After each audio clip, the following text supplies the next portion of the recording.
থামুন, এখানে মৃত ব্যক্তিদের সাম্রাজ্য। প্রবেশপথে এভাবেই সতর্ক করে দেওয়া হচ্ছে। মাটির অনেক গভীরে, অর্থাৎ 20 মিটার মানে 66 ফুট নিচে এক বিশাল সমাধিক্ষেত্র। হিমশীতল নিস্তব্ধতায় আর আলো আধারিতে গা শিউরে ওঠা একেবারে ভুতুড়ে এক পাতালপুরী। অথচ এই নীরব নিথর বিশাল কবরখানার উপরে রয়েছে হাজার মানুষের কোলাহল। নানা চাহিদায় জীবন জীবিকার টানে দিক বিদিক ছুটে চলা নানা বর্ণ, জাত ও ধর্মের মানুষের ব্যস্ত আলোক উজ্জ্বল ঝকঝকে বিপণী কেন্দ্র, উপচে পড়া ভিড়।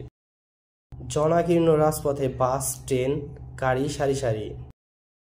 জীবন সংসারে মান অভিমান, প্রেম ভালোবাসা আর সেই সঙ্গে দুঃখ এবং সুখের পিঠে পড়া এক উজ্জ্বল প্রাণবন্ত জগৎ। পারফিউমে রোমান্টিক শহর প্যারিসে। ফরাসিরা খানিকটা ছোট করে বলে প্যারি, আবার কেউ কেউ অনেকটা আবেগতাড়িত হয়ে এই জনপদকে পৃথিবীর নাভি বলেও আখ্যা দিয়ে থাকে। কি নেই এই বিশাল নগরীতে? সব আছে। আছে হাজার বছরের জমজমাট ঐতিহ্য, ঘটনাবহুল ইতিহাস, বাহারি ফ্যাশনের চোখ ঝলসানো জৌলুস, শিল্প সাহিত্যের অতিরিক্ত চাকচিক্য, নান্দনিকতা। তারপরও মায়াবী এই শহরে রাত নামে। 66 ফিট গভীরে থেকে উঠে আসে প্রায় 60 লাখ মানুষের ফিসফিস শব্দমালা। অতিমারি আর শীতের প্যারিসের আকাশ বিদীর্ণ করে সে শব্দ। প্রিয় প্যারিতে গেলেই শুনতে পায় ভবিষ্যতের মৃত ব্যক্তিদের, পূর্বপুরুষদের কথা, বলেছে মাটির 66 ফুট নিচ থেকে। আজ থেকে প্রায় 1500 বছর আগে ফ্রান্সের প্রথম রাজা ক্লোভিস প্যারিসে তার রাজধানী স্থাপন করেছিলেন। সেই থেকে আজও এই নগরী ফ্রান্সের রাজধানী। অনেক ইতিহাসের সাক্ষীও এই রাজধানী। আজ এই মোনালিসার নগরী প্যারিস তার সব রহস্য উন্মোচন করেনি। এই নগরীর মাটির নিচে আছে আরেক জগৎ, অনেক সুড়ঙ্গ পথ মিলিয়ে এর দৈর্ঘ্য হবে সব মিলিয়ে 1000 কিলোমিটারের বেশি। মাটির অনেক নিচে যেন এক সুবিশাল পাতালপুরী। নানা স্থাপনা, বিস্তীর্ণ গ্যালারি। পাতালে এমন অলিগলির শহর আরেকটা আছে বলে মনে হয় না। কত কাহিনী আছে এই মাটির নিচে অন্ধকার জগৎ নিয়ে। ভিক্টর হুগোর লা মিজারেবল উপন্যাসে প্রধান চরিত্র বালস সবার চোখকে ফাঁকি দিয়ে সেসব অন্ধকার সুড়ঙ্গ পথকে বেছে নিয়েছিল।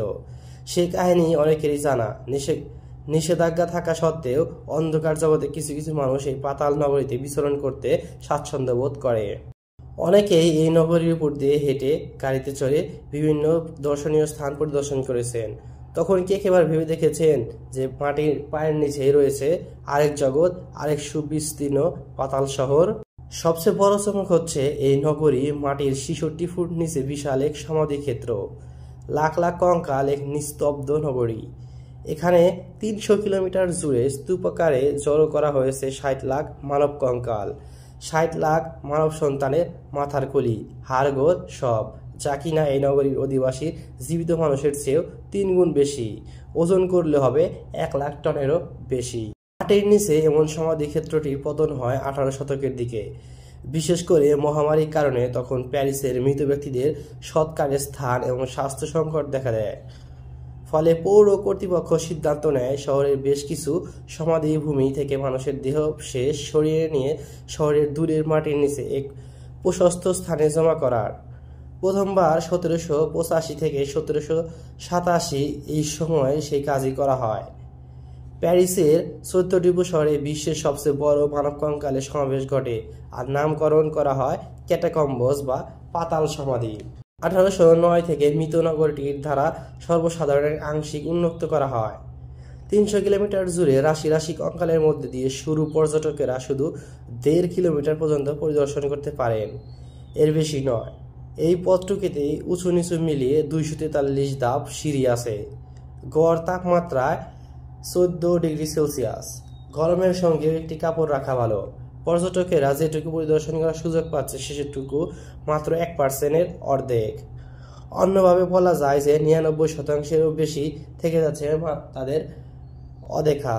এখানে অত্যন্ত দক্ষতায়, যত্নে, এক বিশেষ কায়দায় এই বিপুল পরিমাণ কঙ্কাল সাজিয়ে রাখা হয়েছে। মৃত মানুষের কঙ্কালও যে এমন সাজানো উপাদান উপকরণ হতে পারে তা চিন্তা চেতনাকে আচ্ছন্ন করে, অনেকটাই কল্পনাকে ছাড়িয়ে যায়। এদের প্রত্যেকেরই আলাদা আলাদা নাম ছিল পরিচয়। সবাই এখন কঙ্কাল। এখানে ধনী দরিদ্র একো কাতারে পাশাপাশি।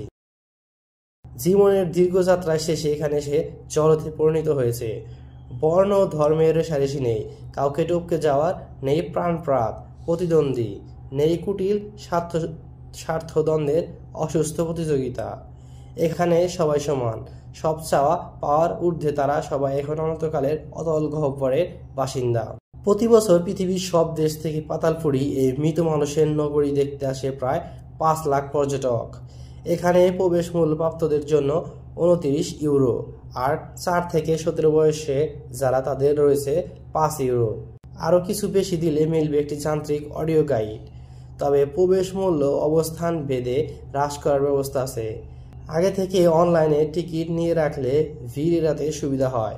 সকাল 10টা থেকে সন্ধ্যা 8:30 পর্যন্ত খোলা থাকে এই পাতালপুরী। সোমবার এবং কিছু কিছু ছুটির দিন বন্ধ থাকে। হাজার হাজার বছরের ইতিহাস বুকে নিয়ে আজও উজ্জ্বল ফরাসিদের প্রিয় প্যারি। এই নগরীর উপরে আছে 20 লাখ ভবিষ্যতের মৃত ব্যক্তির আবাস, আর এর মাটির নিচে আশ্রয় নিয়েছে জীবিত মানুষের 60 লাখ, মতভেদে 70 লাখ কঙ্কাল।